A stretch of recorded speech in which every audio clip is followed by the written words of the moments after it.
Hello and welcome back, adventurers. Get comfy as we delve deep in what passes for a history in Kartakass. Cardigan people do not differentiate between myth, legend, and historical fact.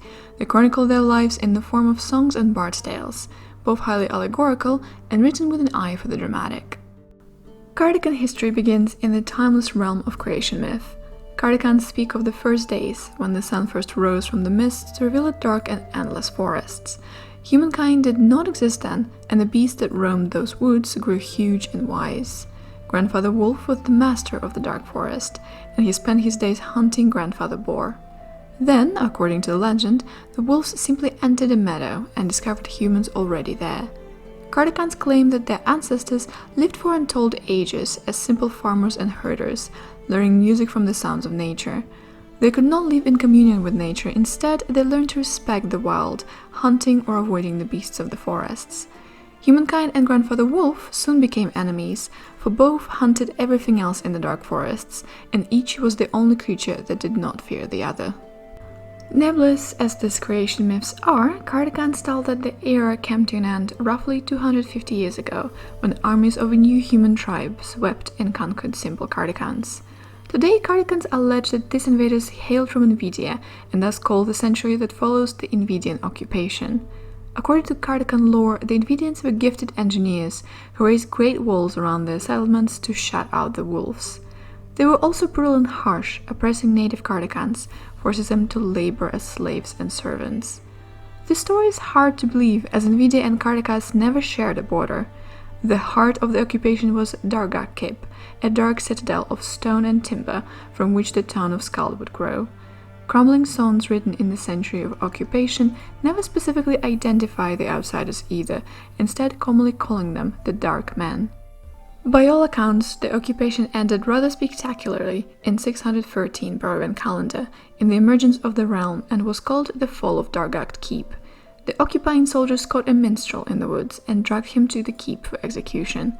They regularly flexed their power by conducting public executions for the benefit of terrorized Kartakans. The captured was Bard Harkon Lucas, the current maester singer of Skald, and his captors made the fatal error of allowing him to deliver the final words to the crowd. Rather than plead for his life, Lucas delivered a speech of such stunning power that the lowly people of Skald rose up as one to throw down their despised oppressors. By the end of the night, Dargak Keep was collapsing in flames, and all oppression over Skald has been broken. The uprising spread to the rest of Kartakass like wildfire, and within days the shattered occupation was forced to retreat into the wilderness. The remainder of the 7th century would prove relatively quiet for the young realm, as the newly freed Kartakans solidified their new culture. This is not to say that nothing had occurred, but none of it apparently had any lasting effect on this rustic realm. With the coming of the current century, Kartakass drew attention of the covetous foreign powers. Following his disastrous Dead Man campaign against Dorkon, Vlad Drakov attempted to establish a number of Falkovnian trading enclaves in countries throughout the core known to have weak or non-existent central governments. These enclaves are ruled as tiny extensions of Falkovnian territory, and the program has proved moderately successful. When Drakov attempted to establish an enclave in Kartakass through the 710s, he met with complete failure. As the tale goes, he ordered a fort built on the choke point of the Crimson Road, but within a few weeks of the walled manor completion, a minor gate was accidentally left overnight. Wolves stormed in and slaughtered the soldiers in their beds. Today, the fort is abandoned and overgrown. A second attempt to steal Kartakan power came in 736 Barovian calendar, the Gundarakite conspiracy.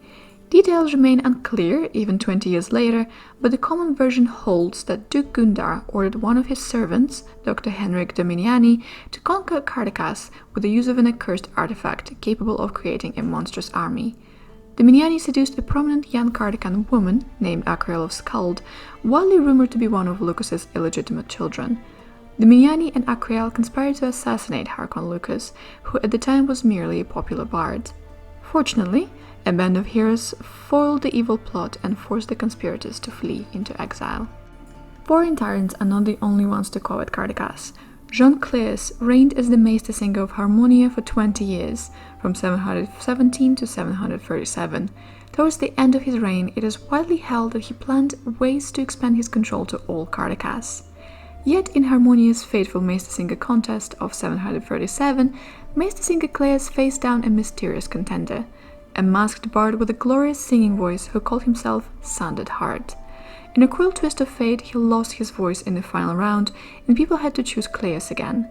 That same night, Harmonia's orphanage burned to the ground.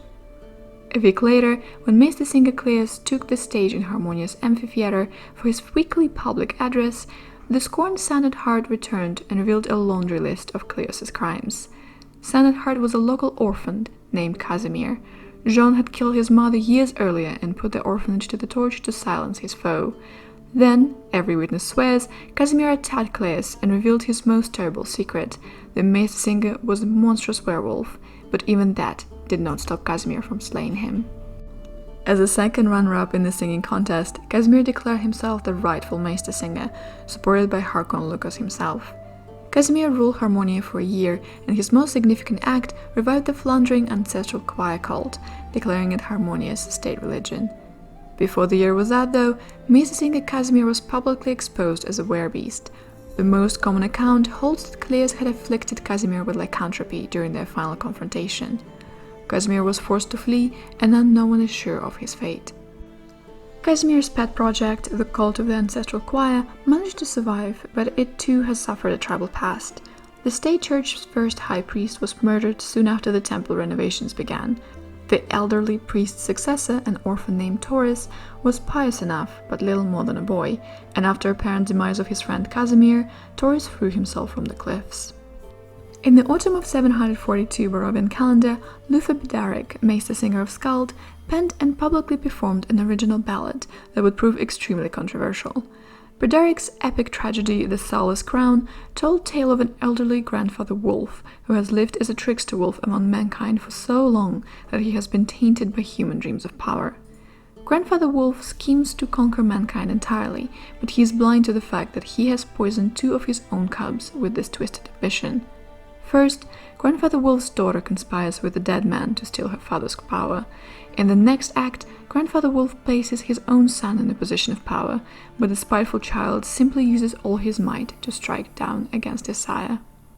The resulting accusations of Harkon Lucas to be a werewolf with his 2 children in tow motivated him to enter the Maester Singers contest in the summer of 743. He won the contest handily and restored his reputation, while plunging Luther into obscurity. Maester Singer Lucas has defended his title ever since, but the rumors say he is not satisfied with it. Thank you so much for your time, patient listeners. It seems that anyone can enter a competition to become a ruler of Kartakass' towns, with only a fraction of those winners actually finding happiness. But if you wish to prove your worth as a bard, be careful while crossing the mists.